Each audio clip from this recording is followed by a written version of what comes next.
yes, I'm a nerd when it comes to this. So that's why I was excited to talk about this.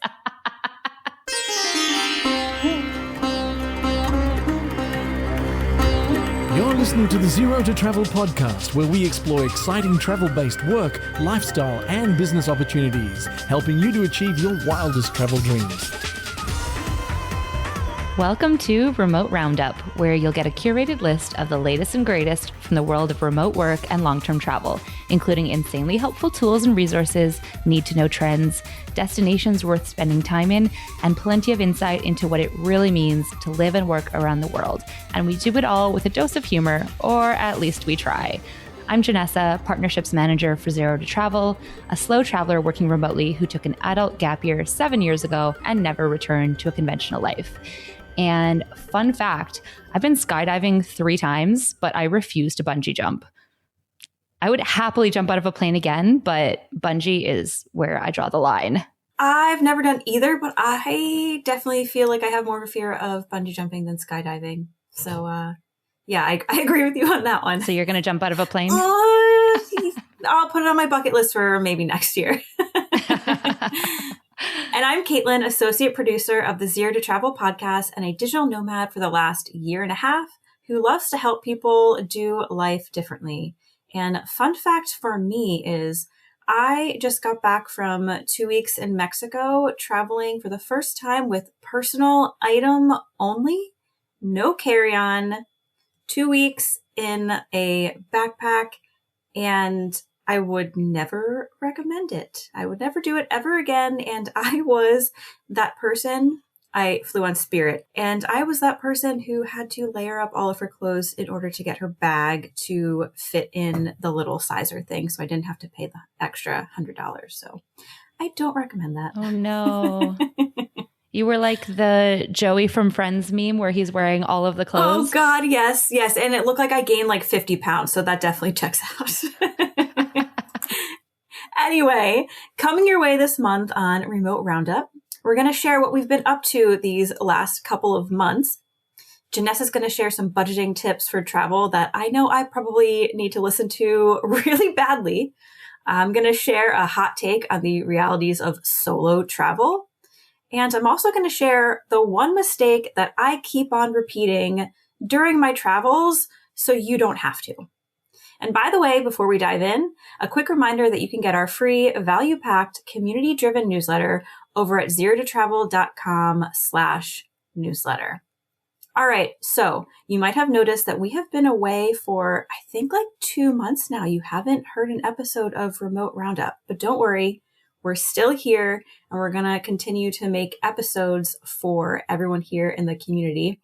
We were just on a little bit of a holiday break, easing kind of into 2026.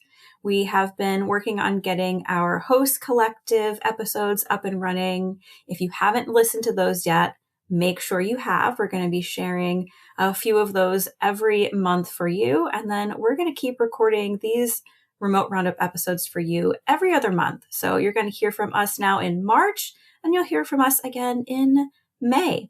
And if there's anything that you ever want us to cover on these episodes, if you have any questions about travel, nomad life, remote work life, absolutely anything, you can always email me over at Caitlin@zerototravel.com, or you can shoot us a DM on Instagram at zerototravel.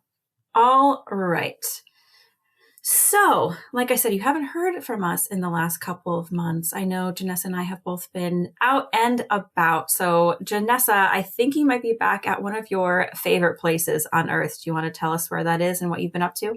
Yes, I am currently in Cape Town, South Africa, which is one of my favorite cities. And this is my second year coming back for 3 months. It's great to spend the Southern Hemisphere summer here, escape winter. I love being in a European time zone. So if you haven't been to Cape Town before, the peak season to be here is October to March or April-ish for the best summer and weather. But I would say that December, January, and February are the peak months for the nomad community here. It has been a very, very busy social scene. I think most people can stay for about 90 days. That's what it is for Canadians, Americans, Europeans. So that is exactly how long I'm staying this year. And if you haven't been before and you're starting to look at where to stay in Cape Town, you'll probably come across some neighborhoods called Sea Point and Greenpoint. Those are probably the most popular where people want to live. They are the coastal areas on the Atlantic seaboard, but I'm currently in the CBD, city center. A couple other areas that are nice. An area called Gardens that's nearby, and some people are going a little bit further down the coast as well. So lots of great places to stay. Getting around in Cape Town, there are buses. I've never actually taken one. Maybe I should figure it out and try. Everyone uses Ubers here, so they are quite reasonable, about like $3 to $5 to get most places in the city. However, I've noticed that does start to add up. It doesn't seem bad one at a time, but if you're doing it multiple times a day to get to different areas, to go co-work with friends, catch a sunset, go to different events, I've noticed that my transportation costs can be a bit high here, which we're going to talk about budgeting later so we can get into more of that. Now, the number one question I always get when I tell people how much I love Cape Town is it safe? Do you feel safe there? I know that that can be a real concern for people. I don't love this question because I think you should always consider like, who is it safe for? And I think it's important to acknowledge that we all come with, different experience and privilege. But that said, you just have to kind of be aware of your surroundings. I've personally never felt unsafe, but you kind of have to follow certain rules. So certain areas, you don't walk alone at night, even if the sun is still up in the city center. If it's after business hours, then I tend to get an Uber instead. When it is $3, you'd kind of just rather be safe. You'd also don't want to hike alone here, but there are so many hiking groups that you can join. And Table Mountain is kind of the famous landmark in the city that you may have seen. And there's so many different ways to hike up it. That's one of my favorite activities here. So you'll never get bored in Cape Town, but I would say overall, I think as long as you are a little bit careful, it's not an unsafe place. And, there's so many places in the world where you need to be a little bit aware. The other concern that people often ask about is load shedding. If you've never heard of that, it's where electricity would turn off for certain areas for a few hours of the day. And it'd be on like a rotating schedule where you'd have certain power outages that are scheduled. So that was a concern a couple of years ago, but since I've been here last year and this year, it hasn't really been a factor. But I would just say if you're booking accommodation, it's always good to consider having a backup Wi-Fi situation just because this system could come back at any time. But if you're looking at travel blogs from a couple of years ago, you'll probably read all of these things about load shedding. But at the moment, we've got great electricity, great Wi-Fi.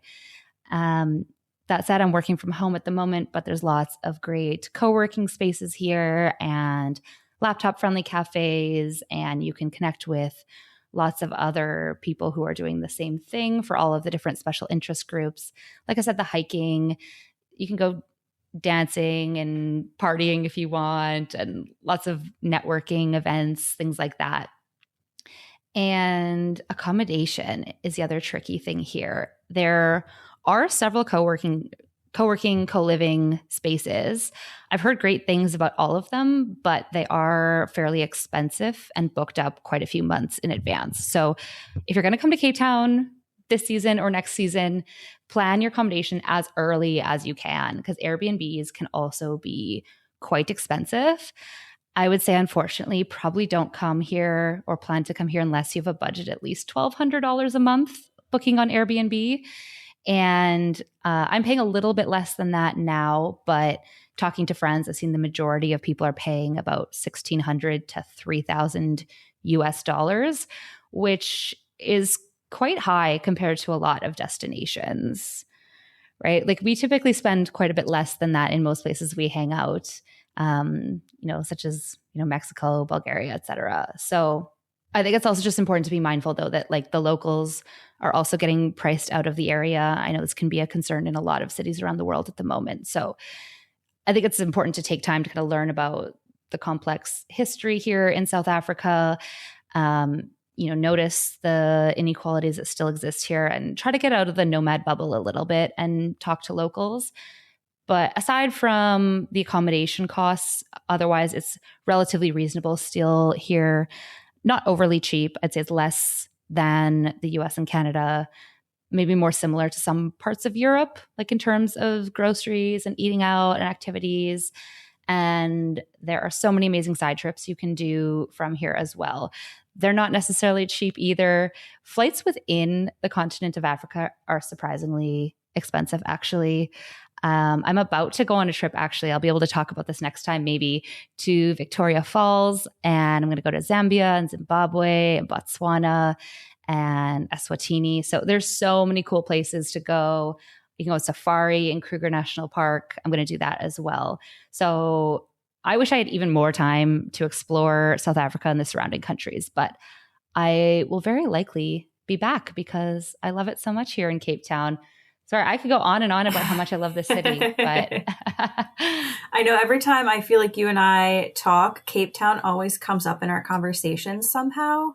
I've heard so many people share how much they love being in Cape Town. And I know you were sharing with me the other day how you've been spending a lot of time at wineries and on yachts. So that sounds like a great time. Put me on the water, take me to a winery.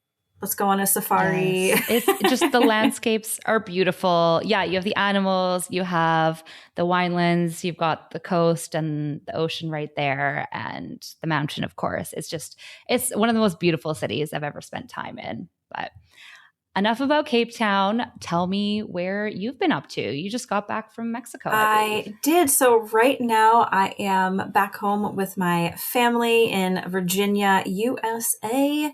I was just in Mexico for a little bit too. I was on kind of my yearly retreat trip to Mexico. I've been going, this is my third year going down there for that retreat. The last 2 years I've been an attendee. And this third year, I actually kind of got to help out behind the scenes and help kind of keep the event running and kind of assisting during the retreat, which is a really amazing and kind of wholesome experience. And that was in Tepoztlan, Mexico. So I'll talk a little bit about there first. So I was there for about a week. This time, usually I spend some time in Tepoztlan, the actual town, while I'm there. I didn't get to do that too much this year. I went just for the retreat and then I spent some time in Mexico City. But Tepoztlan is a gorgeous little town about 90 minutes south of Mexico City. It is considered by the government actually a magic town. If you're, familiar with magic towns or like places that are supposed to have these like spiritual vortexes and things like that, it's kind of a very sort of sacred place. It's known as the birthplace of Quetzalcoatl, if I'm saying that right. That is the Aztec feathered serpent god that you might see in a lot of kind of like art and things like that in Mexico. Like I said, it's gorgeous. It is surrounded by these huge mountains that are, believed to be, very spiritual and magical in themselves.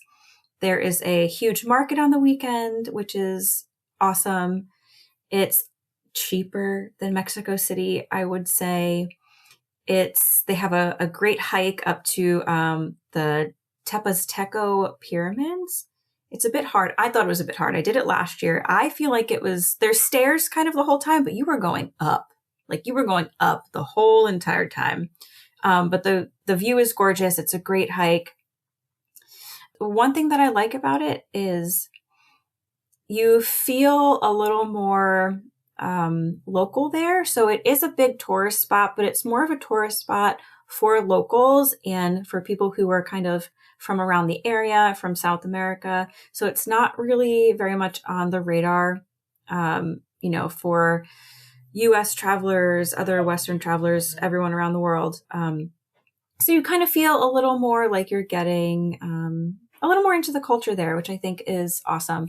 As far as nomading goes, with that being said, Wi-Fi is great, but there's definitely nothing set up for co-working. There's no cafes really set up for, sitting there and working every day. But there are some cafes that you can get some good, hot chocolate and things like that. So I would recommend if, maybe you were taking you were driving from Mexico City to somewhere like Oaxaca, Tepoztlan might be a good stop for a day or two, especially on one of the days of the market or one of their larger events.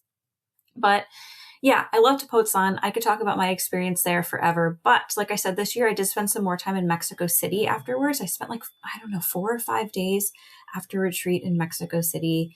And if you haven't been, it is incredible. It's considered a cultural capital of the world. And I do believe, last time I checked, it has the most museums in the entire world, which checks out. Like there are so many, there's huge museums. They have the Anthropology Museum, which is huge. They have the Modern Museum of Art, which has like such a variety of collections. Almost went there this time, but it was on a rainy day and everyone had the same idea as me and the line was way too long and I couldn't deal with it. So that's on my list for next year, but tons of museums. The green space there is incredible. I mean, they have Chapultepec Park, which is huge, which is where they have some of the museums and tons of different statues and monuments and things like that. But then just the green space as you're walking around the city, you kind of feel like you're in a little bit of a jungle. There's like such a variety of trees and plants while you walk around. It is gorgeous. I always love my experience when I go there. Food, obviously Mexican food is amazing. You have everything. Mexican food and food carts to Michelin star taco joints, and then everything in between, all other types of food there in Mexico City. It really is like a cultural hub, like I said. Shopping, so many markets, like so many. There's the popular ones on the weekends and kind of the different sections of the city. But then there's like small vintage ones that you might run into. There's a lot of good vintage shopping and like bazaars. So, I didn't have enough room in my bag this time to buy too much. So didn't get anything, but yeah, no personal bag when you go to Mexico City for sure. Sunday, their main street on Sunday is shut down. This is a huge street. They shut it down just for people to bike around the city, which I think is like awesome. So you have all the families out and about, all the dogs. I've never seen so many dogs in my life in Mexico City. Everyone just like walking and like, that's how they spend their Sundays. And I think that's really, really beautiful. Accommodation, not so cheap, I would say. I spent about $48 per night for 5 nights once taxes were added. But I did book last minute on Airbnb. It kind of also depends what your standards are. You can find things that are a lot cheaper. I didn't look into hostels here. And yeah, if I had booked, farther in advance, there definitely would have been way more options for me to choose from. And then the Nomad scene, didn't dig into that too much here this time. You can stay, I believe, 180 days on like a tourist visa, at least for US citizens at this moment. But huge expat community, huge nomad community. You have your Facebook groups and all of that. You have tons of cafes, gorgeous cafes, lots of co-working spots. So, there's a reason that this has become such a really big hub for travelers. And yeah, I can't wait to go back next year. Amazing. I'll have to add, was it Tepoztlan to my list? I haven't been there. I have been to Mexico City, but quite briefly. I did not go to museums. I just had a brief checking it out for about a week. I've spent more time in Oaxaca, which I love. I've talked about that, I think, on the November episode. Quick tip on the visa, though. Yes, you can get up to 180 days, but it's not guaranteed. So sometimes people get less. So always check, because I've had a few friends run into this where they assumed they got the maximum amount, 180, and they checked their passports and they actually only got 90 or 120, and they had to pivot their plans. So if you know that you want to stay 6 months, I'd recommend booking a flight 6 months out, just so that you can tell them right up front that that's how long that you want to stay. But just always check and don't assume that that's how long you have, because you don't want to run into issues if for some reason they randomly gave you a different amount. Good to know, Janessa. Thank you for that. Yeah, I think I've heard that in some other countries too, where it's technically not guaranteed. 9 times out of 10, they give it to you, but you never know. And one PSA on flights really quick. I think in the States, a lot of times we think flights to Mexico are going to be really cheap. They have definitely gone up, at least in my experience this year. They've been a bit more expensive this year, so try to book a little more farther in advance. I took a Spirit and Volaris kind of combination flight, And I did personal item only because it was the cheapest flight that I could find, but it was still more expensive than like the flight that I got last year with a carry-on bag included. And it would have been $250 more for me to have added a carry-on bag. Partly because it was 2 flights, so a Spirit flight, then a Volaris flight, and then another Spirit flight, so 4 flights. It was like $60, for each flight added on. So that's why I did my personal item, but it was insane. And then the flight wound up being even more expensive, I think, than if I had just gone with the original more expensive flight, because we all know that these small, carriers like to add everything on, make everything add up for you. But what I didn't realize is when I went to check into my flight, I had to pay an additional $60 each way for like a tourist tax, essentially. I forget the name of the exact kind of tourist tax, but I wound up having to pay $60 to check when I checked in to my flights to get there, and then again when I checked into my flights to leave. And after looking into that, because I said that makes no sense to have to pay a tourist tax to leave, so now I'm paying $120.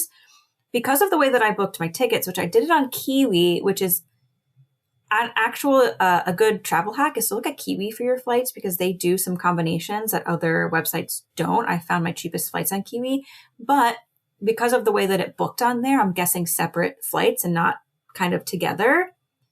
That second ticket, for whatever reason, it's like it was not connected to the first one. So it appears as if I never paid that original tourist tax. So I had to pay it the second time just to, get on with my flight. So another $120 on top of my tickets. And yeah, so just, I guess, be a little more mindful and do your research on all of the add-ons before you're booking these small flights. And I've never been charged in any other country kind of this tourist tax. I'm not sure if usually on other flights, let's say you book Delta somewhere, maybe that tax is already included in the flight, so you don't see it and it's not as visible as the way that I did it on the Spirit. So just double check all of those things, because I finally thought I had booking flights figured out, and turns out that I don't, and I still have a lot to learn. So that is that. Oof, yeah. We all get humbled once in a while. Yes, that tourist tax usually is included in the flight cost. So I'm surprised that the way you booked it wasn't when I've flown on like Delta or something. It's been included. I've had to pay it separate when I crossed in the land border, actually, because normally the airlines will build it in. So that was the first time I found out about it, was when I crossed from Guatemala and needed to pay it on arrival because I wasn't flying in. Yeah, see, that makes a lot of sense. But yeah, small airlines, yeah, they like to trick you. I thought I was, saving a bunch of money. Turns out I spent more than I had to. I should have just got the better flight. I should have got the comfortable flight. But, speaking of money, Janessa, I know you have some budgeting tools for travel and life that you want to share with us. So I'm excited to hear about that, because if anyone hasn't picked up on it now, Janessa is very type A and I am very type B. So I need these tips very badly. I'm sure a lot of you listening to the podcast do as well. So Janessa, if you want to share some of those with us. So there's a few different apps that I know are popular for this. There's one called Travel Spend that I've seen a lot. There's one called Traby Pocket. That's the one that I personally use. And shout out to Zero to Travel guest Jason Robinson for putting me onto that one. I've been using it for over 3 years now, and I've tracked every single thing I've spent, which is wild, but is actually not as difficult as it sounds. And I don't spend that much time on this, even though I do track it manually. So I'll walk through the system that works for me, and then I'll also share some bonus tips if you are self-employed like Caitlin and I and don't have a consistent income. So first, what I look for in a budgeting app, like I said, I use one called Traby. I need custom categories, since the standard ones for people who are budgeting their life living in one place might not have the needs of a travel lifestyle. I look for unlimited currencies that will automatically convert back to one main currency. So I use US dollars, even though I'm Canadian, because I earn in USD. So it's just easier. I look for unlimited, quote unquote, trips within the app so that I can separate my expenses by country. And I want the ability to export the data from this app into a spreadsheet. So if you can automate expenses based on your credit card statements, like, great, that's awesome. I like to be able to also track where my cash goes, especially when I'm in really cash heavy countries and I'm spending cash for both restaurants and groceries. So to me, it makes a difference where it goes. And I also spend on multiple cards in different currencies, which makes my finances a little bit confusing, but it makes the manual tracking a little more necessary. So once you've chosen an app, choose what categories are important to you. I have a few different ones that I've tweaked over the years, but the two main ones that I keep a closer eye on and I kind of set goals annually of what I want to spend in these categories are accommodation and flights, because as we've already talked about, those are some of the most expensive categories probably that most people spend on. It's also worth noting that I don't quote unquote budget. I just retroactively track. So for example, I don't stop going out to eat once I've hit like a certain number for the month. I just want to know where my money goes and then I can adjust going forward if needed. Maybe you do need to budget a little bit more strictly, but I just want to know, and I like having that data. So I don't worry month to month because it tends to balance out throughout the year with different destinations having different price ranges.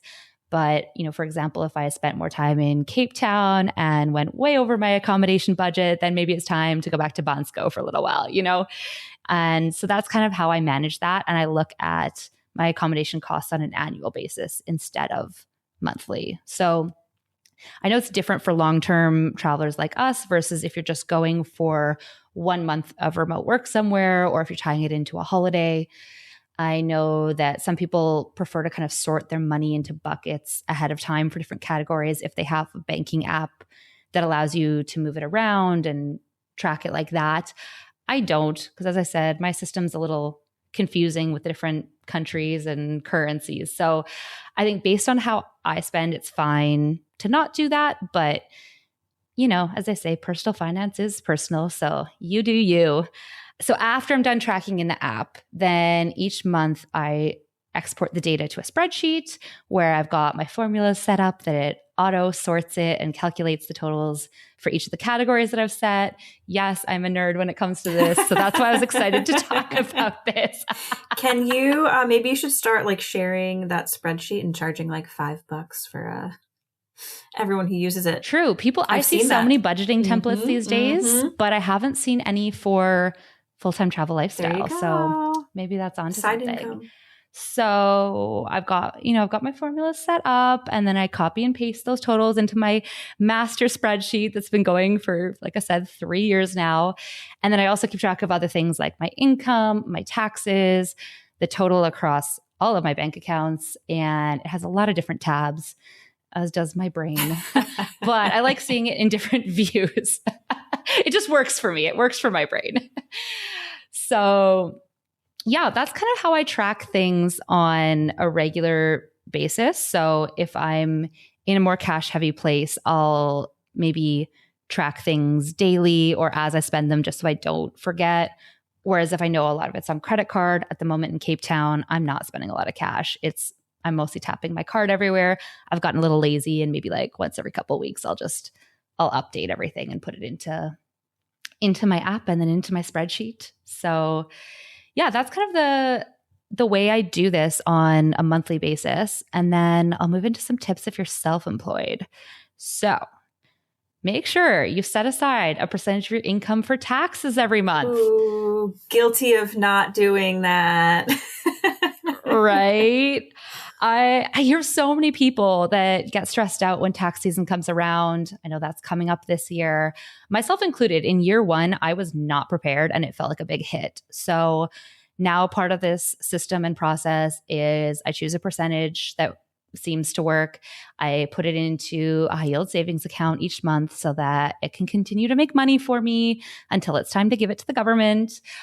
And I am still currently a tax resident in Canada, but I remember we did talk about options to get out of paying taxes depending on where you're from back in our October remote roundup episode. So if you missed that one, we do talk about some different techniques and strategies for taxes, but I'm currently still paying taxes to my home country.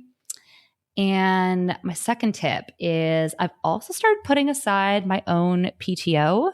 So I have a paid time off budget for myself so that it doesn't hurt so much when I do take a vacation, which I said I'm about to go take a big vacation around a few African countries.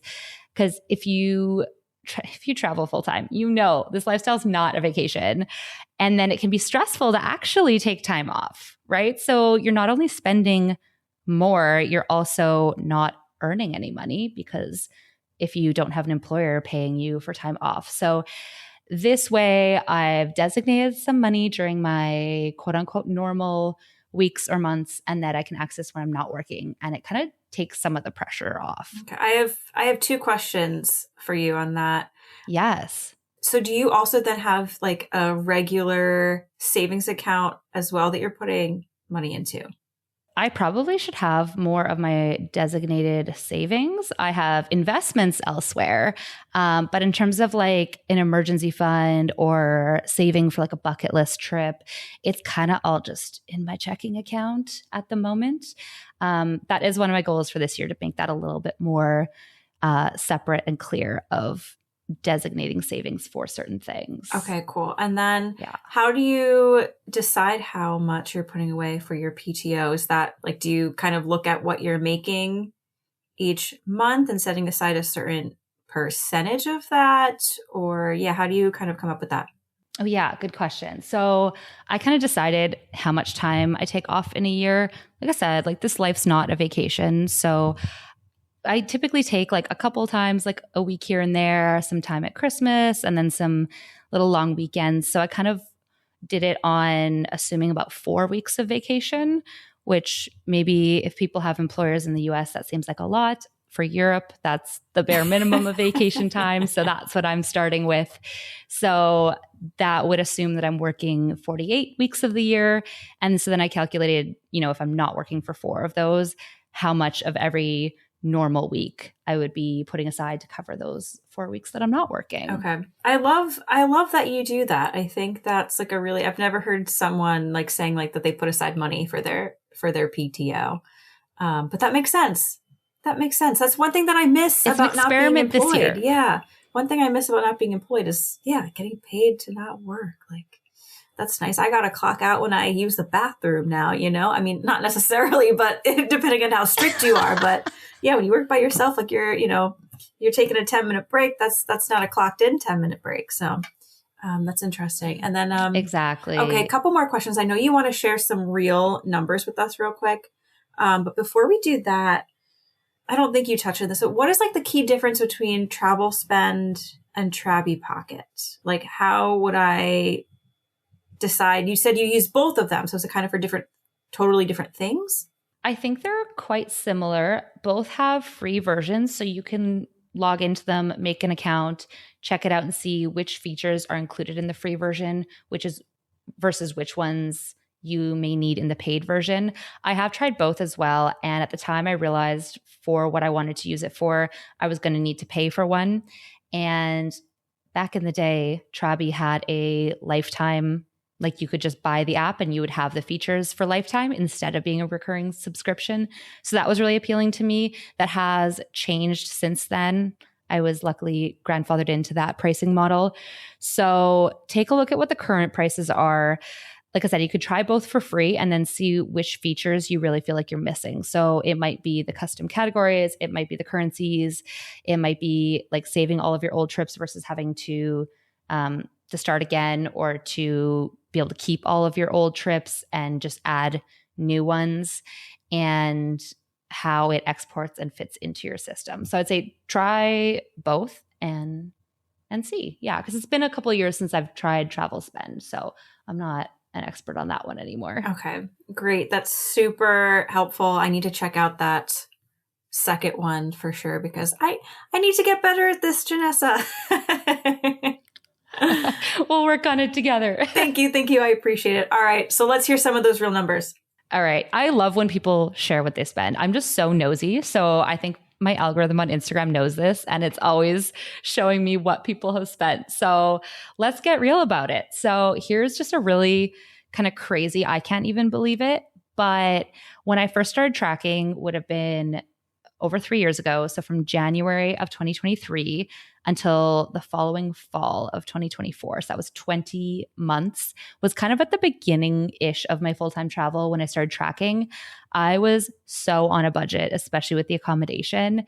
And I averaged in that 20-month period only $385 per month on accommodation, which I don't even know if that exists anymore. This wasn't even that long ago. I was purposely picking destinations that were less expensive. There were, I think, maybe a couple months that I stayed for free in that. And then at that point, I decided to do a 4-month trip with the former remote year company throughout Africa. And all of that went out the window. And I spent so much money on this 4-month-long program. And then when I kind of started traveling independently again, I feel like things got a lot more expensive. But I loved sharing that with people at the time of like, it can be very affordable. I don't know anyone back home that pays only $385 in rent. So the fact that I was able to do that around the world was really cool. These days, I definitely spend a little bit more. I did check to see what I spent last year. So it's a little bit more up-to-date numbers. So for 2025, I spent a total of $6,180 for the entire year on accommodation, which I know some people, that's like 2 or 3 months of their life. So that was, full disclosure, only about 8 months of the year. So for about 4 months, I was able to stay for free and with family. So that averaged out to $515 per month overall for the whole year, if you count those months that were free. So overall, pretty good. So it's balancing when I'm paying for accommodation, when I'm not. And if you only count the months where I paid, it was still $770 for accommodation. So part of the way I'm able to keep that low is by always doing month-long or more stays. I don't hop around a lot. We've talked about this before, about how I'm definitely a slow traveler for 2-3 months at a time. But man, Cape Town is hurting my accommodation budget so far for 2026. Oh gosh, yeah, I can imagine. I'm not making it to Cape Town for a while with the cost of accommodation there. Yeah. So the other one that I'd shared at the beginning of like the other category I do track and make sure I know that I'm on top of it is for flights, because that can also add up if you're moving around very quickly. So in 2025, I paid $2,370 on, I think, 7 flights to new countries. I changed countries 7 times last year, and I had 1 flight on points. I'm not there where I'm booking all the flights on points, but I got one of them at least. I got home from Bulgaria, so that was nice. But yeah, so just over $2,300 for the year on flights. And so if you were to kind of, average that out monthly, that's really not too bad. So just a couple of times where like I loved having this information was, do you remember before you went to Bansko for the first time, you texted me and asked, do you know about how much you spent in Bansko? I did. And I said, yes, I can tell you exactly per month what it costs to live there. So I love that I can just... I was so amazed that you had all this information. I was like, oh, wow. Good thing I asked Janessa. Exactly. So I can help friends out. I can let people know if they're thinking of a destination, if it might fit within their budget or not. And my friends know about me, this about me, how much of a nerd I am. And it also is helpful when I return to destinations that I like, because over the past year, I've returned to a lot of places for a second time. And now I kind of know what to expect. Obviously, inflation is real all over the world, but it gives me a good benchmark so that I kind of know how much a destination will cost based on what I did before. So I hope that some of this was helpful and practical. And if other people are struggling with budgeting their travel or they have no idea where their money goes, maybe you can try some of these things. It definitely helps for me. So with that, let's move on. Caitlin, I heard you have some opinions on solo travel, and I would love to hear it. Ooh, all right. We are just getting right into it, Janessa. All right. Okay. I'm just going to come out and say it. I hate solo travel.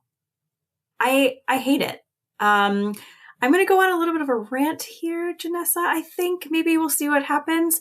But feel free to chime in at any point and stop my rambling. But yeah, I can't wait. Oh, I just had this, epiphany while I was walking the streets of Mexico City by myself. And that was, man, I really hate solo travel for me personally. I'm not saying that solo travel isn't amazing or that you shouldn't do it, because I think that everyone should. That is something that I feel incredibly strong about, is that everyone should try solo traveling at least once. If you hate it the first time, try it a second time. If you hate it the second time, try it a third time. It really can 100% be 100% agree with that. Yes. It really can be like one of the most like transformational experiences. There's so many opportunities for personal growth, for learning, getting outside of your comfort zone, like just like learning new things about yourself, who you are, what you want to do, blah, blah, blah. I can go on and on about the positives of it. Right. But, and some people like, they just like traveling alone for the sake of traveling alone. Like they don't have to make any decisions with anyone else. They can do whatever the hell they want. And they just have no problem, with traveling alone. So maybe it's not even a growth or a comfort thing. They like legitimately enjoy it. And that's just the kind of person that they am. So yeah, like I said, I'm a big advocate for it, but sometimes for me, I just feel like it is too much. Sometimes I just don't want to deal with the anxiety and the stress of pushing myself outside of that comfort zone again and again and again. And I just want to be comfortable. And I think that is okay. I know, a lot of times, the word comfort, being comfortable, does have some like negative connotations because you're not growing and things like that. But I think sometimes it is okay, especially when traveling. I think with solo trips, it's great when you're doing it super intentionally. You are intentionally going on this trip. You're planning to be alone. You're anticipating that you're going to get out of your comfort zone. You're expecting this, right? You're expecting to be uncomfortable. But, as a nomad who is kind of a solo traveler, we can get into that in a little bit. As a nomad and someone who's constantly traveling, like to be constantly pushing myself, it can really be a lot. And for me, I feel like sometimes it doesn't get easier. It doesn't get easier. The more that you push yourself, maybe it does a little bit, but sometimes, you feel like it at least doesn't get easy enough, quickly enough to like get over it and be like, oh, okay, now I can go do these things by myself all the time. And it's great, right? For example, eating alone. I, for whatever reason, have a very, very hard time with this. I will find myself, and this is when I had the epiphany, because I was walking around Mexico City for what felt like an hour. I was starving. I hadn't eaten all day. And this was like almost dinner time. And there's plenty of places I can walk into, like, but you get in your head about it. So I won't go into too much detail on like my thought process of that, but eating alone, finding a place to eat alone for me is something that really pushes me out of my comfort zone. It's not exactly the fact that I'm eating alone. Like, it's not like being judged. There's a lot more to it, but I've successfully done it. I've successfully done this many times now, but then I still find myself doing it. And then every time I'm like, goddamn, Caitlin, why are you still struggling with this? You've done it so many times. You travel by yourself. You've got this. But yeah, for whatever reason, it just doesn't get easier fast enough. So, traveling in and of itself, for me, I have realized is really dysregulating, and it can be really unsettling, even if it's really enjoyable. Like it can still be like unsettling to your nervous system and all that. And I can only handle so much newness at once. So stacking too many of those new things up at once can it's like Jenga, right? It like just causes the whole thing. Like too many stacked too high and it just falls over and I'm in the fetal position, not wanting to do anything. And then I'm, losing my self-confidence and everything, right? So For example, like with the stacking, it's like you're landing in a new place, right? And learning a new language versus, maybe it wouldn't be as stressful if it's somewhere that you've maybe been already, or somewhere that you kind of know the language, or it is like your home language. Then you're figuring out where everything is. You're figuring out all the things that you want to do. Then you're figuring out the transportation systems. How do those work? And how do I do it without getting scammed by the driver who's trying to charge me an astronomical amount?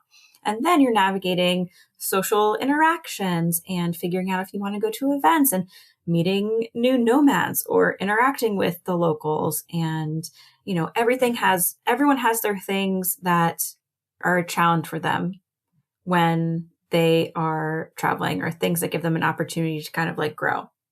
So yeah, challenging yourself to a couple of these things at a time is great. Amazing. But when you do way too many at once, it's kind of taking you out of like your window of tolerance, essentially. And then I wind up sitting in my room in Mexico City, ordering pizza that I can't even eat because I'm not supposed to have gluten or dairy, but I'm so overwhelmed, and I can get that really easily on the DD delivery app.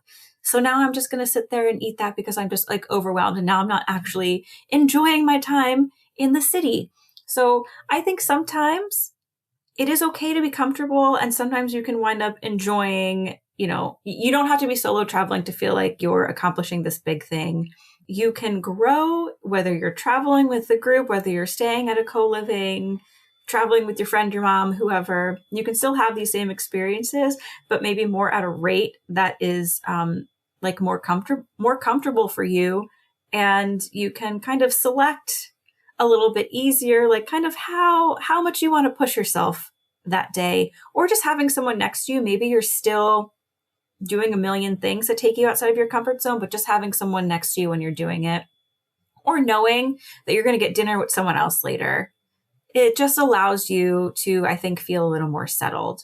That is my rant. Like I said, some people might love solo traveling and like pushing their comfort zone. I love that. Some people, yeah, that's just my rant. That is all I have to say. But actually, no, that isn't all that I have to say, Janessa, because here we go. But then again, like, what is our definition of solo travel actually? Like, I'm saying that I hate solo travel, but to an extent, and probably to other people who looking at me, like, they consider me a solo traveler. Like, what is solo travel really? And like, I would love to get some of your thoughts on that. Oof, yes, that was all so honest. And I think a lot of people can relate. I also have been wondering, like, yeah, what is a solo traveler? Because for such a long time, that was like a big part of my identity. And I think in my early 20s, I would go on these backpacking trips solo, and I thrived on that. I loved showing up in a place where I knew no one, being pushed out of my comfort zone. I remember like loving the feeling of showing up somewhere and being a bit uncomfortable. But when it's your life, when it's every single month or a couple months in a new place, I don't think you have to do that all the time either. So it is draining. It's very draining. And someone recently asked me this of like, well, you're a solo traveler. Are you lonely? And I was like, well, no, because I'm never actually alone. And then I thought about it, and it's been probably well over a year since I've shown up in a destination and not had friends there, because I'm very fortunate. I do have community all over the world. So yes, I'm arriving solo, booking my own accommodation often. But am I really solo anymore? If I have all these people to lean on, maybe I haven't been traveling solo in a while. So I'm also kind of combating that newness fatigue by staying at co-livings. But for example, in Mexico, I stayed at a co-living and I had 4 friends there. I didn't book it because of any of them. And yet there we all were. They didn't all know each other, but we just run into the same people. That is wild. You guys, this global community can be so small sometimes. It's insane. And I also just return to a lot of places. So here in Cape Town, I have a massive social circle. I have that in a lot of different countries in the world. And so when this person asked me if I'm lonely, I was like, what do you mean? But then maybe that means I'm not traveling solo anymore, even though I'm choosing on my own to go somewhere rather than going with a group, for example. So I love how honest and real you are about that, because it's definitely different, I think, for long-term travel versus going on a vacation solo or going on a backpacking trip. And now I really do prioritize going where my friends are and staying with community. And fun fact, I'm actually about to go on my first real solo trip in who knows how long now. And I'm going to Egypt. I'm meeting up with people later, but my first couple weeks, I'm completely alone. I don't know anyone. I'm going to Cairo. And so I'm a little bit curious how this is going to feel of like finally being solo again and in a place that is kind of known for being a little bit overwhelming for solo female travelers. So I'm going to be pushing myself out of that comfort zone for once, and I will let you guys know how it goes. I love that. Yeah, let us know how it goes. Keep me updated in real time, Janessa. I'm super curious. But yeah, there's a lot of travel influencers and things, and it's, solo female travel or whatever. But yeah, I don't really think it's necessarily, I don't know. We need to come up with a word that kind of combines like solo with like not being solo, like we book this trip and maybe we're not booking it because we know that people are there, but you're booking the trip, you're going to the airport, you're flying, you're getting to your Airbnb all by yourself. But yeah, then you're tapping into a community and you have friends there or you're making new friends. So at some point you're no longer solo anymore. So I would love to think of like a new term for this like new era of travel. But I'll end this rant here because there is one more super important thing that I want to talk with everyone about, Janessa. And that is the one mistake that I keep repeating. So what is the one mistake that you keep repeating, listeners? Is it not budgeting realistically? Is it forgetting to figure out transportation before you land, knowing what kind of visa you should have, and just winging it when you land and hope that you did it right? Maybe it's not giving yourself enough time to settle and rest before you hit the ground running, and you try to start doing all the things only to realize you burn out real fast, but yet you keep doing it. For me, it is all those things. It is definitely all of those things. But today, I specifically want to talk with everyone about my mistakes with packing, because I never, ever do it right. So, never. I absolutely never do it right. So I'm going to call this segment The Ridiculous Things That I Packed in the Last 2 years. So, in 2024, which is when I kind of like started my Nomad journey, I traveled with my 40-liter carry-on Osprey backpack. And then I also had like a carry-on size suitcase that I checked in, but it was, carry-on size, because I accepted the fact that I was just not a one-bag traveler. And from that moment on, I just felt like I didn't pack right. In this case, I felt that I underpacked a little bit in general.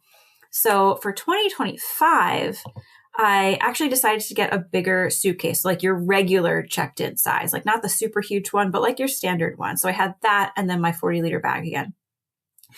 And I thought I had the perfect strategy. I really did. I thought, because traveling can be really overwhelming and stuff, like, I had the strategy or this goal of just wanting to make sure that I have all the stuff that I need. But now that I have a little bit more room, like I want to just have stuff with me that makes me feel a little bit more at home or a little bit more like normal, I guess, while I was traveling. I wanted to bring things that like made me feel more grounded, more comfortable, like not that I was, packing up and leaving every week or month or however long I want to, staying. And how did that work out? Well, obviously not that great, judging by the name of this segment. So I'm going to share with you the ridiculous things that I packed that I will never pack again. So the first thing, this was so dumb. I didn't have a Kindle. I wanted a Kindle, didn't have one. So what did I do instead? I shoved 5 big books into my suitcase. Five like books. Like I could hit someone with them. Like not even tiny books, like thick, good sized books. One of them was Lord of the Rings. I did wind up dropping that. We all know how big a Lord of the Rings like book is. I did wind up dropping that. because I had this goal that I was going to read this year. You know, one book a quarter. I was going to read a book, not listen to an audiobook, you know, because you have to rewind those a million times. I was going to read 5 books. Did that happen? Absolutely not. That did not happen. So that was a waste of space. Waste of space. The next thing that I brought was like multiple different notebooks, because it's like, I kind of like to use one notebook for one thing. One's like a work notebook. You know, I had this big idea that I was going to make this like kind of like keepsake notebook where I kind of scrapbooked and saved all of my like, you know, receipts and silly things, you know, like the artsy things that people like to do on TikTok. I was like, I'm going to be that person. I didn't need multiple notebooks. I brought markers for that because you can't buy markers in any other country if you really need them.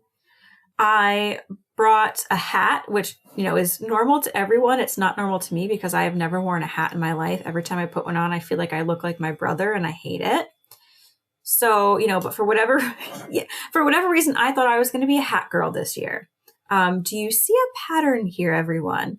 The pattern is that I think I'm going to change my life when I travel. So don't pack for the person that you think you're going to be when you travel. Pack for the person that you currently are, and like you can adjust along the way. Yeah, I really thought that I was going to do all these things, you know, because travel can be so romanticized, and this is when I'm going to change my life. And then, you know, I brought a lot of like full-size products, which some, you know, can't necessarily get, some makeup things, whatever, but giant lotions and things that I can get anywhere else. I just thought I might as well just get it in the States because it might be cheaper. It's not cheaper in the States to get these things. I don't know what I was thinking. So that's my list of ridiculous things that I will never bring again. Yeah, I don't know if you have any thoughts on that before I continue, because I can continue. When you mentioned that you wanted to name some ridiculous things you packed, I, to be honest, was struggling with this category a little bit.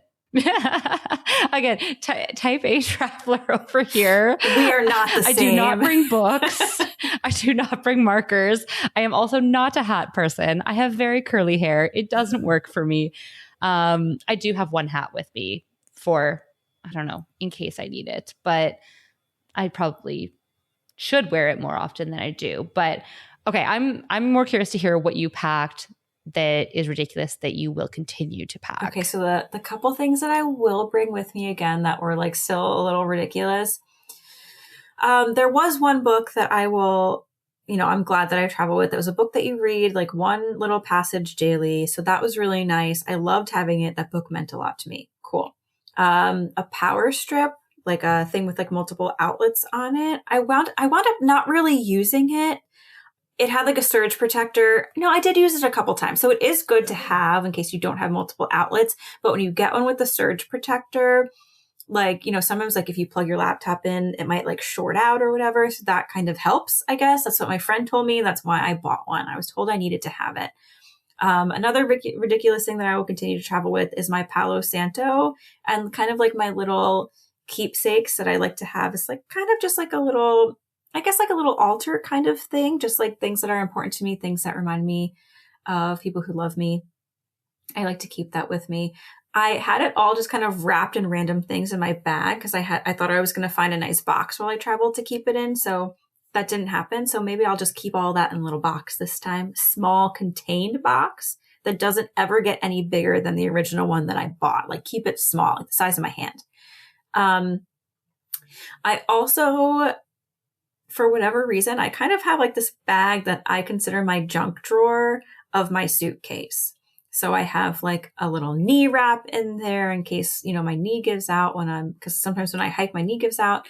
I have a little like emergency blanket, you know, it's a little emergency blanket. They're super cheap. They look like tinfoil essentially, but you know, they're good actually to keep like in your car. Let's say you get in a car accident and you're stranded somewhere. You can pull that out, you know, it's just a little emergency. But does it stay in your junk drawer suitcase, or do you bring it in car rides and hikes and where you need it? Yeah, that's the problem. It kind of stays in my suitcase. I'm calling you out it kind here. of stays in my suitcase. So, you know, in theory, it helps. It makes me feel better having it. Yeah, I have like a little mini notebook in there, another notebook. I should probably just keep the mini one. I had these little rave glasses that I traveled with because Bansko Nomad Fest always has this like glow party during it. And I was like, I'm going to dress up this year. And True. so you know what? I did I use them? No, because I forgot to wear them that night. So maybe I would get rid of that. I would still I would still get rid of those. But yeah, so random cords. So I think I will keep the junk drawer. We all know that we have junk drawers in our houses, and for whatever reason, we can't get rid of the items in there. Like we just have to keep them just in case. So this is my equivalent of that. I'll maybe get rid of some things, but I think in general, I'll keep my junk drawer.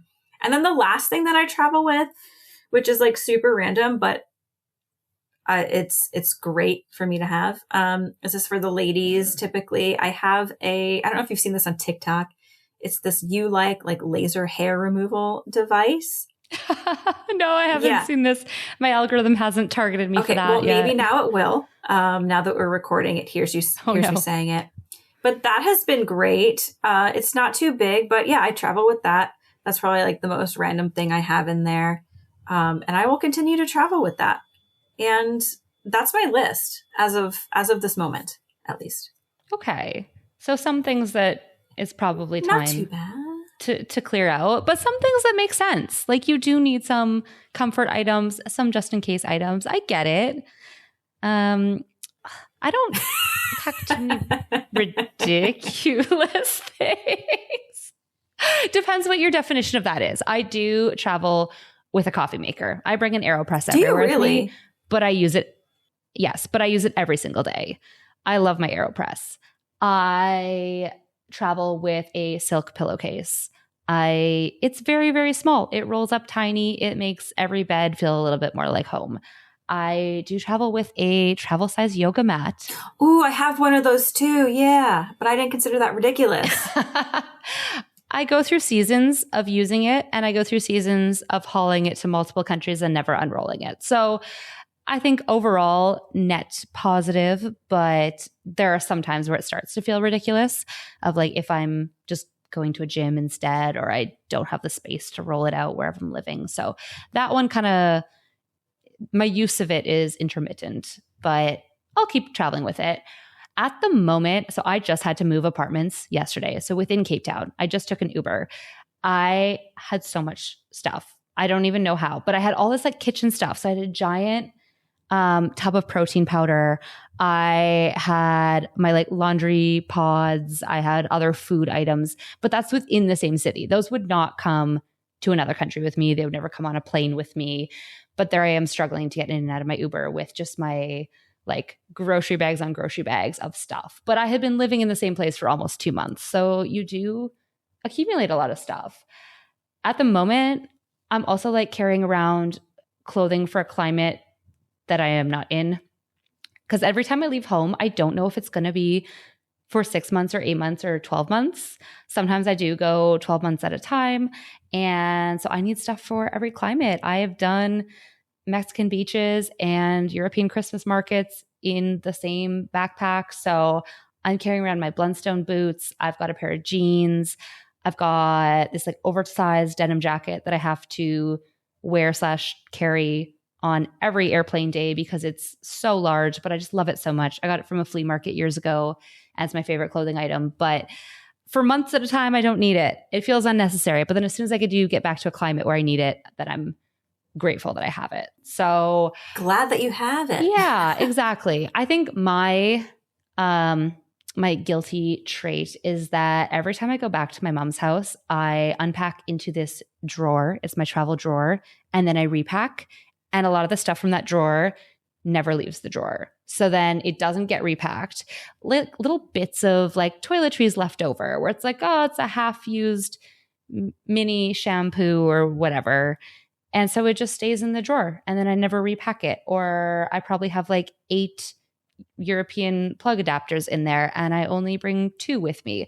I don't know why I have so many, but Thanks, Mom, for letting me continue to have my junk drawer in your house so that it doesn't have to be in my suitcase. So I guess that's how I avoid this problem in some ways. Well, you know what? I have a little bit of a box as well that I unload into when I get here, but then I wind up repacking some of it. But actually, that is kind of a good strategy. It kind of shows you the things that you use and don't use, and then you know not to bring it for next time. So it does kind of help you kind of evaluate what you're actually using and what you're not using.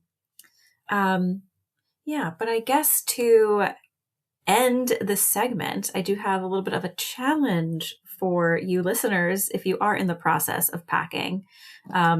First, for everyone, I want to know what ridiculous things that you're traveling with so that I could feel better about myself, or maybe we could bond over it. I don't know. But anyway, if you're packing for a trip or, you're getting ready to head to your next location, I would love to challenge you to just pick, I don't know, maybe 2 or 3 things. Doesn't matter how big or how small, but just pick 2 or 3 things that you're traveling with that you can maybe get rid of. And then maybe you'll have some more room to, buy some new things when you're traveling. Because that's also a big struggle that I have. No room in my bag to buy the things that I want to buy when I'm traveling. So what 2 or 3 things can you kind of unload and try traveling without for a little while and see how it goes. So that is my challenge to you. I love that. Yeah, definitely let us know. All right. So as we wrap up, we are each going to share our number 1 biggest takeaway from today's conversation in just a moment. First, one last reminder to sign up for our free newsletter where you'll get more helpful resources like you heard today over at zerototravel.com/newsletter. And if you'd like to get in touch with us, let us know your thoughts about this episode or any other ideas that you'd like us to talk about. Please send us an email at Caitlin@zerototravel.com or send a message on Instagram at zerototravel. So I can go first on this one. My biggest takeaway is that there's no real way to do travel right. We've talked about whether it's with the budgeting or the packing or the solo travel, like you just need to get out there and try and experiment and see what works for you and what maybe works for someone else online, whether it's a packing video or a budgeting video or something. Maybe that doesn't work for you. And also, if you hate solo travel, you don't have to solo travel. There are no rules that you have to do what other people do. So hopefully this episode has given you a mix of things to ponder and some practical advice of things to try that you can take into your own travel lifestyle or your next trip and just figure out really what works for you, not for Caitlin or I, but for your own trips. Yeah, I'm going to have to say that I kind of agree with everything that you just said. I think my biggest takeaway is mostly the same thing. So just to add to that too, all of this is a big experiment. You don't know until you do it. And, when it comes to things like solo travel or the type of traveler that you consider yourself to be, we don't need to put these labels on ourselves or try to fit into these stereotypes or definitions or expectations and ideas that we have about what travel looks like, about how other people, think a solo traveler should be. So yeah, screw the labels, do your own thing and see how it goes. And you just kind of ebb and flow and you figure it out along the way. Great. All right. So we have left you with a challenge of figuring out what works for you and maybe taking something out of your bag that you don't need to travel with. 2 to 3 things. 2 to 3 things. And let us know what those things are. And especially if they're ridiculous. I want to hear the ridiculous ones. I need to know. Exactly. We love to hear from you guys. So just as we wrap up here, of course, as always, a quote before you go. So this is from one of my favorite personal finance experts. Spend extravagantly on the things you love and cut costs mercilessly on the things you don't. And that is Ramit Sethi. And with that, we will wrap up this episode. Thank you for listening. All right. See you guys next time. Bye.